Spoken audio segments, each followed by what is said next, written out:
Sir जैसे कि अभी आजकल के ज़माने में सब स्टूडेंट्स जो न्यू जनरेशन काफ़ी फिक्स होती है कि मुझे यही करना है, ये है मेरा पैशन ये है। तो सर मतलब ज़रूरी है कि लाइफ में एम रहना ही चाहिए? जैसे कोई लोग मेरी तरह भी होते हैं कि भई उन्हें लाइफ में नहीं समझ में आता कि भई अब क्या किया जाए, क्या किया जाए? मैंने आपके 1-2 वीडियोज़ देखे भी जिसमें आपने कहा है कि गिव योरसेल्फ टाइम, थोड़ा आप अकेले में जाओ 7-8 दिन, थोड़ा शांति से खुद को एनालाइज़ करो।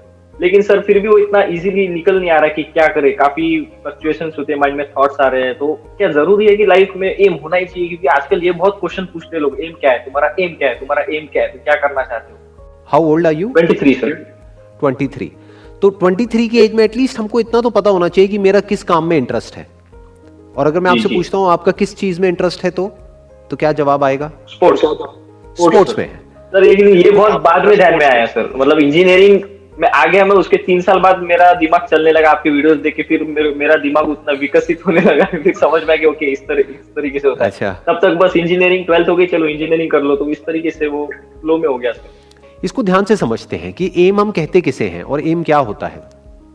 बहुत सारे लोग हैं जो बहुत ही कम एज में, अगर आप उनसे जाकर के पूछोगे, मान लो वो 10th में 11th में है, उनसे आप पूछोगे भाई क्या करना है, उनको बिल्कुल क्लियर है कि मुझे ये करना है, फिर उसके बाद में ये करना है, फिर ये होगा, फिर ये होगा, फिर ये होगा। तो वो जो एम उनको लग रहा है कि उन्होंने बनाया है, इन majority of the cases 99.99% cases में वो एम खुद नहीं बनाते हैं, वो इस सोसाइटी उनके लिए बना देती है, पहले से ही पाथ बना देती है। हर एक की फैमिली में कोई ना कोई आइडल होता है, यानी उस फैमिली बैकग्राउंड के हिसाब से जिसको भी रिस्पेक्ट सबसे ज्यादा मिलती है उस फैमिली सर्कल में, तो सबके ऊपर वही प्रेशर होता है कि उनके जैसा बनो। जी जी जी। किसी की फैमिली में कोई सीए होते हैं, किसी की फैमिली में कोई इंजीनियर भैया होते हैं, या फिर कोई ऐसी फैमिली होती है जहां पे सबने प्राइवेट जॉब करी है और वहां की प्रॉब्लम्स देखी हैं, तो उनके माइंड में गवर्नमेंट जॉब बैठी होती है। तो डिपेंडिंग अपॉन कि उनका क्या बैकग्राउंड है, उसके हिसाब से वो एम, वो गोल उनके लिए सेट कर दिया जाता है। तो अब आपका क्वेश्चन ये है कि क्या ये एम होना चाहिए? तो एक्चुअल में देखा जाए तो उन्होंने तो कोई एम सेट किया ही नहीं है। देखने में लग रहा है ऊपर ऊपर से कि उनकी लाइफ में कोई एम है, बट वो एम मीनिंगलेस है, क्योंकि उस एम की तरफ कभी उन्होंने ध्यान से सोचा ही नहीं कि क्या मेरा इस काम में इंटरेस्ट भी है या नहीं है। बस पीछे से वो एम उनका बन गया है, बचपन में ही ऐसी कंडीशनिंग हो गई है। जैसे किसी रोबोट को बता दिया है कि भाई रोबोट तेरे को ये काम करना है, this is the task that you need to do, इसमें कोई सवाल नहीं पूछना है, बस तेरे को ये करना है। तो उसको एम नहीं कहेंगे। एम मतलब क्या कि जो आपको क्लियर हो पहले तो कि आपको क्या करना है। जैसे आपने बताया कि मैंने इंजीनियरिंग करी, लेकिन अब मेरे को क्लियर है कि मेरे को स्पोर्ट्स में ही आगे बढ़ना है। स्पोर्ट्स में भी क्या? Is it football, cricket? What do you mean by sports? Sir मुझे actually I want to work as an administrator, क्योंकि मैंने एडमिनिस्ट्रेशन का कोर्स किया है। तो जरूरी नहीं कि क्रिकेट फुटबॉल जैसे इवेंट्स हो रहे हैं, वर्ल्ड कप, तो वर्ल्ड कप में या फिर ओलंपिक्स में, या फिर वुमेन्स वर्ल्ड कप अभी इंडिया में होने वाला था लेकिन वो पोस्टपोन हो गया, तो वो सब चीजें अभी कोरोना वायरस की वजह से एक्सटेंड हो रही है। राइट। तो ऐसे ऐसे फील्ड में काम करना है और ये एक्सपीरियंस लेना है। हाँ, तो अब आप ऐसा क्यों कह रहे हो कि आपके पास में कोई एम नहीं है? आपके पास में तो एम है और वो एम बिल्कुल क्लियर है। इंपॉर्टेंट ये नहीं है कि आप अभी पैसा कम कमा रहे हो या ज्यादा कमा रहे हो, इंपॉर्टेंट ये है कि आप आने वाले टाइम में क्या करने वाले हो। और वहां पर भी पैसे से ज्यादा जो चीज इंपॉर्टेंट है वो ये है कि जो आप काम करने वाले हो, दिन में 8 घंटे 10 घंटे, हफ्ते में 5 दिन 6 दिन, क्या उसमें आपका कोई इंटरेस्ट है या नहीं है? स्पोर्ट्स एडमिनिस्ट्रेशन में आपका एक्चुअल में इंटरेस्ट है, जिसके लिए आपने इंजीनियरिंग की अपनी पूरी पढ़ाई कंप्लीट करी और उसको भी छोड़ दिया, उस डायरेक्शन में भी कुछ नहीं कर रहे हो, तो that means you are so passionate about it. तो अब आपको फिगर आउट सिर्फ इतना सा करना है, ऐसे लोगों के कांटेक्ट में आना है जो ऑलरेडी वहां पर एक लेवल तक पहुंच चुके हैं, और उनसे मिलना है, उनसे बात करनी है, उनसे समझने की कोशिश करनी है, मे बी इसके बारे में और नॉलेज गैदर करनी है। जी सर। पढ़ना है कि ये जो अलग अलग तरह की लीग्स होती हैं पूरी दुनिया में, क्या क्या होती है, तो वहां से आपका दिमाग खुलेगा। हो सकता है अभी इस फील्ड को आप एक लिमिटेड दायरे में देख रहे हो जहां तक आपको पता है। जी सर। हो सकता है आप ये सोच रहे हो कि अच्छा यहाँ पे मैक्सिमम कितने की नौकरी मिल जाएगी, 20-30-50 हजार रुपए की। अभी हो सकता है आपका दिमाग ऐसे चल रहा हो, बट हो सकता है जब आप डीपली इसको स्टडी करना शुरू करो तो आपको समझ आए कि ये रोल कितना इंपॉर्टेंट है। मतलब बेसिकली आप बैक एंड में आ गए ना, आप फ्रंट में नहीं हो, लेकिन ये एथलीट्स और ये जो स्पोर्ट्समैन है, इनके पीछे क्या हो रहा है उसको मैनेज करना। तो जो उसको मैनेज कर रहा है वो कितना कमा सकता है और वो क्या क्या कर सकता है। हो सकता है वो सारी चीजें आपके माइंड में अभी हो ही ना हो, क्या सकता है पक्का होगा ही नहीं। तो जब आप स्टडी करना शुरू करोगे, इसकी डेप्थ में जाना शुरू करोगे, तो आपका माइंड क्लियर होगा कि ये पॉसिबिलिटीज है, और हो सकता है वो पॉसिबिलिटीज जहां तक आप सोच रहे हो उससे बहुत बड़ी हो। इसी फील्ड में आपको ऐसे ऐसे लोग देखने को मिल जाएंगे इंडिया में भी और वर्ल्ड के अलग अलग पार्ट्स में भी, जो लाखों रुपए महीने का कमा रहे होंगे। Yes sir.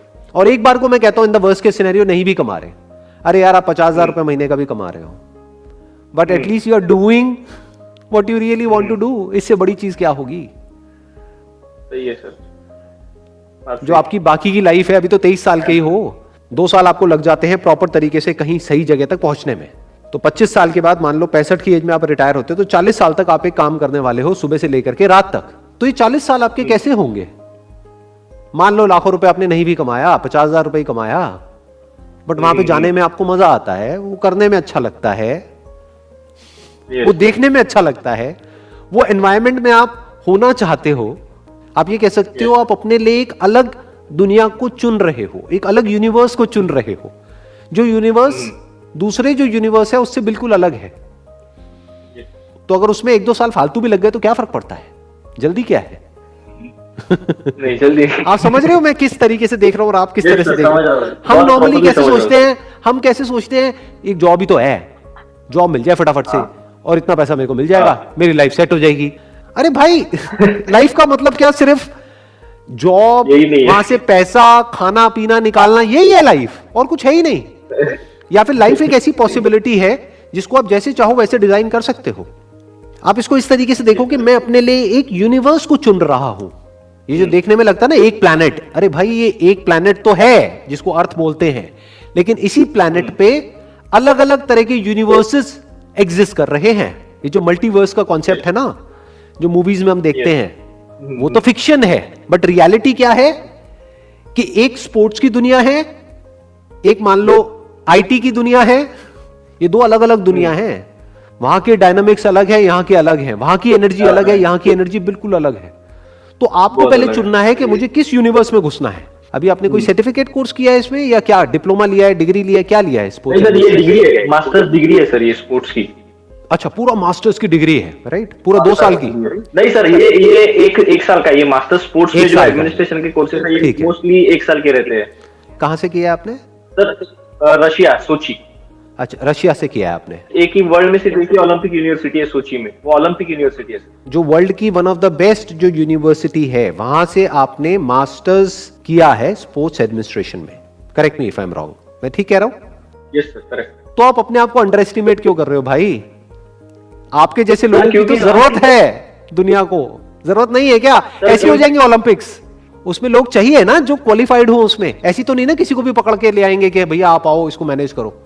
नहीं सर, प्रॉब्लम ये है कि मतलब अभी मेरे को 1-2 अपॉर्चुनिटीज थी जो कि मुझे बहुत, मैं उसके लिए लुकिंग फॉरवर्ड टू जो कहते हैं वो था, मतलब यूके में और यूरोप में, लेकिन कोरोना वायरस की वजह से सब कैंसिल हो गया। तो अब वो फ्रस्ट्रेशन हो रहा है कि यार अभी वापस इंडिया जा रहा हूँ खाली हाथ, यू नो लाइक। ये टेम्पररी है, ये जो कोरोना है ये हमेशा के लिए तो रहने वाला नहीं है, जाएगा ना, 2 महीने में जाए, 6 महीने में जाए, साल में जाए। तो इससे पहले आप खुद ही कह रहे हो अपने मुंह से कि मेरे को कुछ अपॉर्चुनिटीज मिल रही थी, तो जब पहले मिल रही थी तो बाद में भी मिलेगी, उसमें डाउट क्या है?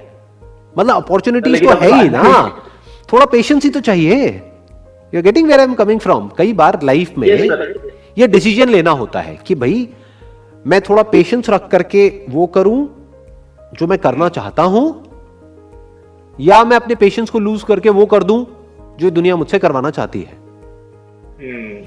ये 2 चॉइसेस है ना आपके पास में। हो सकता है आप कहीं पर जाओगे अपने कहीं रिलेटिव्स के पास में या कहीं भी, या फ्रेंड सर्कल में, हर कोई आपसे पूछेगा हाँ भाई क्या हो रहा है, क्या किया, कोई लगी जॉब या नहीं लगी। लोगों की क्यों परवाह कर रहे हो? आपको ये देखना है कि how do I want my life to be 5 years down the line, और 10 years डाउन द लाइन, और 20 years डाउन द लाइन। ये माइंड में एक विजन होनी चाहिए।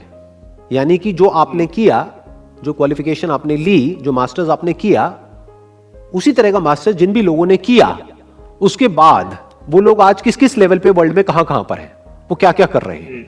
तो आपका दिमाग खुलेगा, अच्छा ये पॉसिबिलिटीज है, ये हो सकता है। अब आपको ये देखना है कि उन लोगों का लाइफस्टाइल कैसा होता है, वो क्या कर रहे होते हैं। हो सकता है पूरे वर्ल्ड में घूम रहे होते हैं, हो सकता है आपका जो इंटरेस्ट है यहां से आ रहा हो कि इस बहाने से मैं पूरे वर्ल्ड में घूमता रहूंगा, कि पूरे वर्ल्ड में मेरे को ट्रैवल करने को मिलेगा। आया ना, देखो। हाँ, तो आपको सिर्फ स्पोर्ट्स में इंटरेस्ट नहीं, आपको ट्रैवलिंग में भी इंटरेस्ट है, राइट? तो इस तरह से आपके माइंड में एक एम डेवलप हो रहा है। अब सिर्फ ये फिगर आउट करना है कि वहां तक पहुंचना कैसे, और आप काफी पास पहुंच चुके हो। ये मत सोचो कि आपको उनकी जरूरत है, हमेशा थिंकिंग को ना ऐसे रखो ये सोचो, उनको भी आपकी इतनी ही जरूरत है जितनी आपको उनकी है। हमेशा ऐसे सोचना चाहिए। क्या उनका काम आपके बिना चल जाएगा? सोचो, वो अरबों खरबों रुपए की स्पॉन्सरशिप्स ले रहे हैं, इतना पैसा उनके पास में आ रहा है, उस पैसे से वो इतना बड़ा इवेंट मैनेज कर रहे हैं, क्या वो अकेले सब कुछ कर लेंगे? नहीं। फिर तो उनको भी आपकी उतनी ही जरूरत है जितनी आपको उनकी। तो it's a win win situation. तो आज नहीं तो कल आपको तो काम मिलना ही मिलना है, खाली तो बैठ ही नहीं सकते, क्योंकि आपने वो चीज करी है जो बहुत लोग नहीं करते हैं, या ये कह लो ज्यादातर लोगों को पता ही नहीं होता है। मैंने भी आज पहली बार सुना है कि ऐसा भी कुछ होता है जो आप बता रहे हो। तो इसका मतलब बहुत ही कम लोग हैं दुनिया में जो उसमें क्वालिफाइड हैं जिस फील्ड में आप क्वालिफाइड हो, लेकिन इसकी डिमांड बहुत बड़ी है। चाहे वो एनबीए हो, चाहे वो सॉकर हो, चाहे वो आईपीएल में, हर जगह है इसकी डिमांड। कहां नहीं है? तो सबको आपकी जरूरत है। तो अपने आप को इस तरीके से देखो। आई होप कि आपको आंसर मिला है आपके क्वेश्चन का, जो आपने यस सर, बहुत अच्छे से आंसर मिला है sir. Thank you very much sir, thank you very much, most welcome. दोस्तों, अपने चैनल को सब्सक्राइब करो, बेल आइकन को प्रेस करो, ताकि संदीप माहेश्वरी जी की वीडियो आपसे मिस ना हो पाए। लाइक करो, शेयर करो और कमेंट करो कि आपको वीडियो में सबसे अच्छा क्या लगा। Well done.